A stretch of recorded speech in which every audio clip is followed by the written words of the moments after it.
Buiten Vroue wat glo se dinamiese webtuiste gaan ons ook kwartaalliks 'n inspirasie-uur hou, 'n vinnige inspuiting wat jou geestelike lewe gaan verdiep.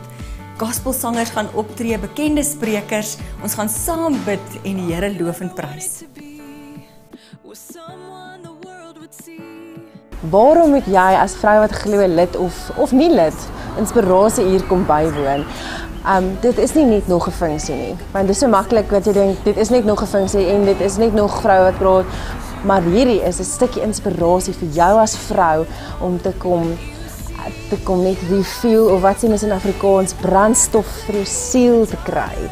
Om te kom hoor dat jy nie die enigste een is wat droom nie, dat jy nie die enigste een is wat hoop dat jy nog 'n verskil kan maak nie, dat jy saam met ander vroue kan hande vat en dat wanneer ons saam staan juis, ons 'n groter verskil kan maak in Suid-Afrika en ons 'n verskil kan maak vir die koninkryk en dat geloof voete en hande kry.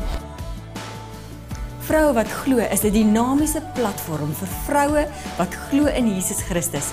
Vroue van alle denominasies, geen nie om hoe oud of jonk jy is nie, kan hande vat en opstaan vir dit waarin hulle glo.